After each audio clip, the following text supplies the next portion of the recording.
Right, so I'm in the KIC Radio studios at the KIC Radio Youth Conference. We're coming towards the end of the day, and we kind of have, I would say, our number one guest of honour, because we've got some serious guests of honour here. But this is the main man right now, Manny Singh Kang, Pride of Britain award winner. How does it feel hearing that out loud? It's just, it's a show that we used to watch as young people, and to be just there was amazing. But to actually walk off with this, it's like, I don't think it's properly sunk in. Totally surreal, not something that you can emotionally ever prepare for either.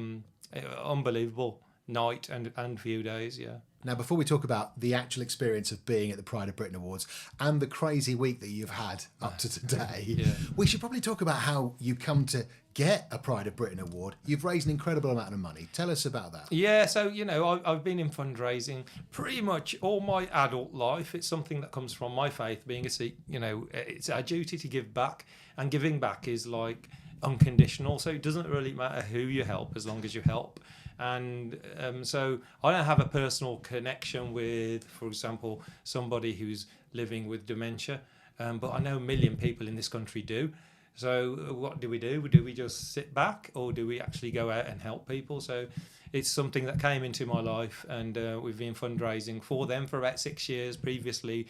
Birmingham Children's Hospital, Wolverhampton Foundation, homeless charities, and it's like the total, I think it's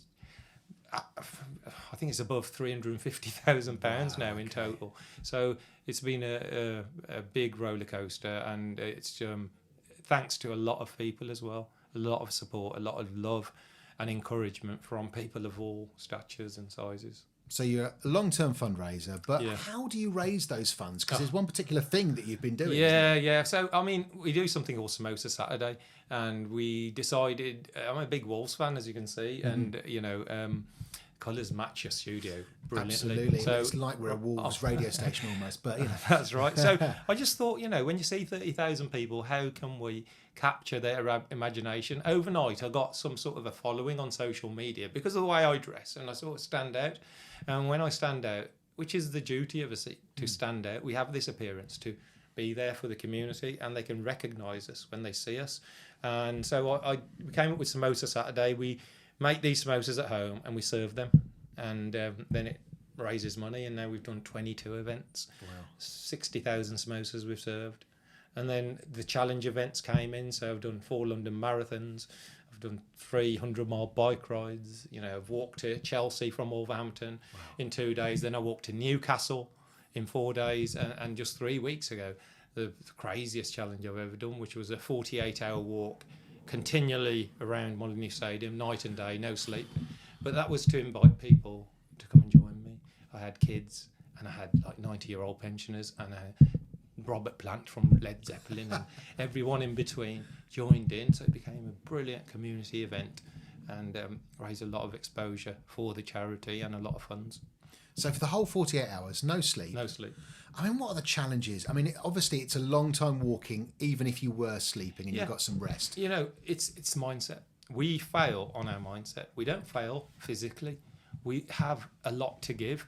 Our body can do a lot, but when our mind says, oh, that's enough, or oh, that's painful, or oh, it's raining, then it's our choice to either switch off and go with it or battle against it. And I think if we just use a bit of good old-fashioned bravery and courage, we can combat it. So I tell the pain that you don't own me, I own you.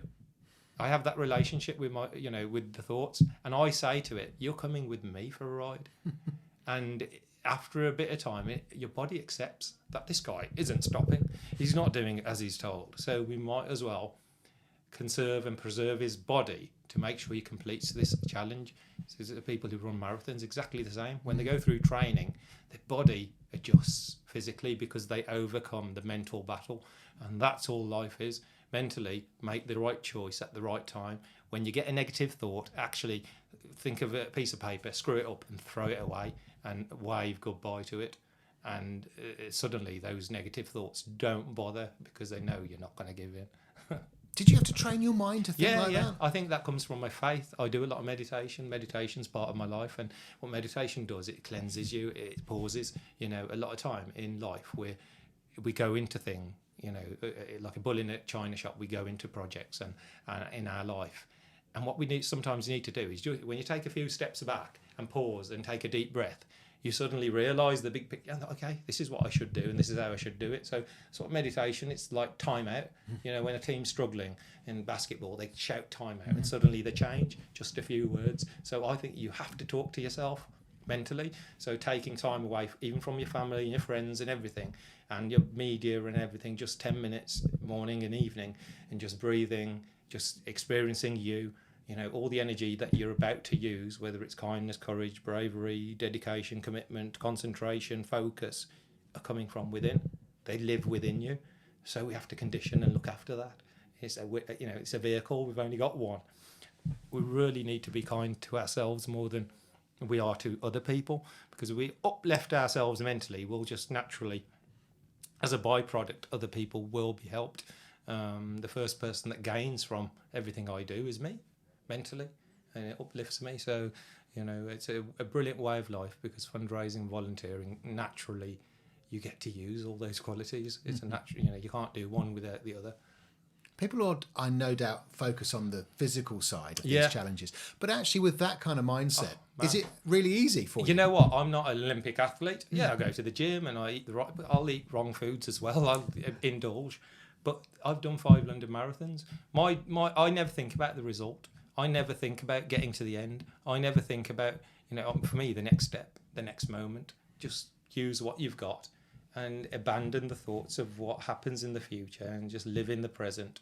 Even this Pride of Britain award, it's great, but it's happened, it's gone. My life is now in this podcast. So can I use that energy here today to try and inspire others and lift myself? And that's it. Just if you live that way, you find... all these things will chase you. I never asked for an award. They gave it me.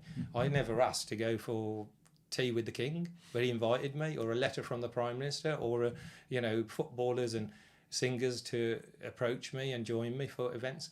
And they, all I did was use the ability inside me. So just focus on what you already have.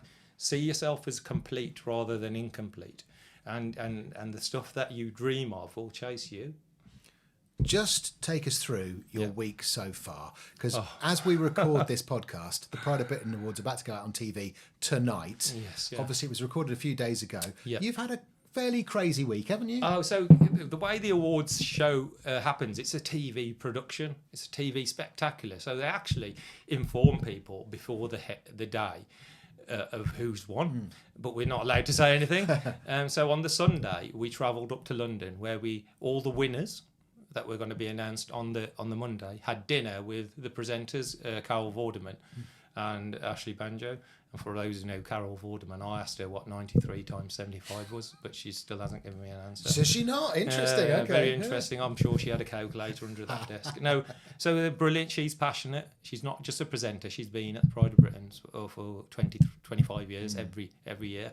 So that was great. Met some brilliant people. And the next day, you sort of get up fairly early. You have a breakfast with the other nominees as well, the ones, because they're all invited as well, even though they haven't won. And then you get to the event where there's a big red carpet. The whole road is blocked out. Red carpet, cameras, and you're walking. When we were walking, and in front of me was Warwick Davis, Warwick Davis, then behind me was Simon Cowell. And I'm like, and it's like, what the hell are we doing here? Really surreal. Ray Winston was talking football with me. He wasn't happy with West Ham. I wasn't happy with Wolves. And it was just a surreal time. We got asked by James Corden for a photo.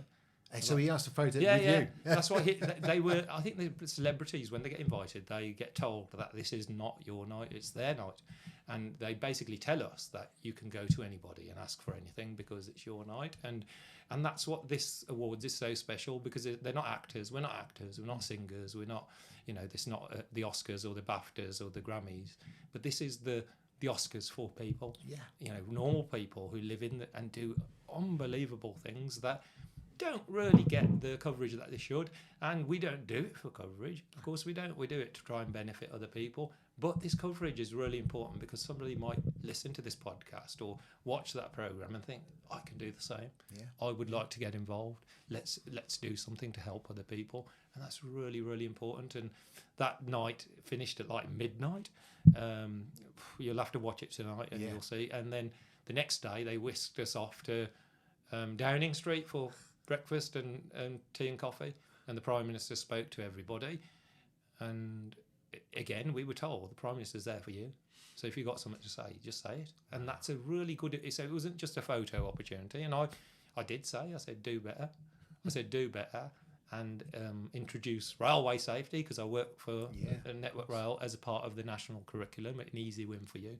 And I told him to scrap VAR as a Wolves fan as well. I don't think that will happen. So it was a great moment, you know, that normal, like I said, normal people can end up having been there with the leader of our country and then give their thoughts about, you know, how they can help more people. Did the Prime Minister take notes? What was his reaction to what He had somebody recording them, and then the papers published all our questions that we asked them. Brilliant. So it's good, and you know, it might not happen, but it's important that we raise our voices over our concerns. We just had a brilliant conference here at the Ormston Academy, and a young girl, Abby, she asked about homelessness, but it wasn't heckling. She wasn't having a go.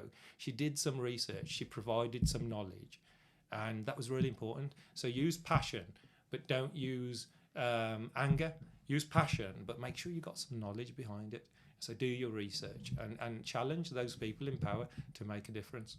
I was going to ask you about the KIC Radio Youth Conference, which of course we're just coming towards the end of as well. Yeah. Would that be your big takeaway from today then? Yeah, it would. That really inspired me, because obviously, you know, delivering this is an important thing, but you want somebody to have gained from it. Otherwise, all this effort, you think, oh, did they? So seeing her reaction was, you know, I thought, well, that's good. If people are going away thinking like that, thinking about doing better, thinking how they can improve things. If we don't occupy ourselves, we'll get into trouble. The mind works like that. If you leave it empty for too long, it will think mischievous things. And the people who roam the streets and get up to no good, usually they're dissatisfied. They haven't got nothing to do. Give them something to do. We're closing youth centres, but then we're not giving something to do. So we need to challenge our politicians to provide more facilities for our youth. But in the meantime, I just say to people, take up volunteering, take up fundraising. It will occupy you. It'll occupy you positively. You gain this acclaim that you don't even look for, but you gain it. I say stick on your CV that you volunteer for a charity shop or clean the streets or whatever every week. An employer looks at that. That's just as valuable as a qualification. That shows you're a caring, considerate person, that you take time out for others. So, you know, it's a win-win situation. Just get into giving back. And it starts with your words, not just money, not just running races. It starts with your words. Use uplifting words. Don't use anger. Try and, you know, lift someone's spirits by just being there for them. And we can improve the world very quickly. You've got your Pride of Britain Award with you at the moment. Man, yeah. And what's next? What's next for Manny? Yeah, so we got Samosa Saturday, our number 22, which is November the 2nd. Before the match against Crystal Palace, which is amazing. I've got 20 odd volunteers who helped me previously. I never even knew them, but they've joined me on this journey. And then I've got my 5th London Marathon in April. So that's like, but you know, the future will look after itself. My job is just to get up in the morning, thank my God for the roof, for food, for health, because a lot of people aren't in that position. We're already, if you got those 3 things, roof, food and health, you're sitting on top of the world. You are more complete than incomplete. Don't chase things. Just focus on what you have. Focus on your strengths. Use them every day. And those things will chase you. You know, it's like facing the sun. If you imagine that's the energy and you're walking towards it, the shadows automatically chase you. But if I abandon the energy inside me, I abandon the sun and try and chase the shadows, they're just going to run away. So just alter your focus. You know, all your heroes, they didn't get the cars and the houses and the money and the adulation without working hard, putting dedication, discipline. They used all those qualities within them. Focus on what they had to do, not on what they achieved, and those things just follow you.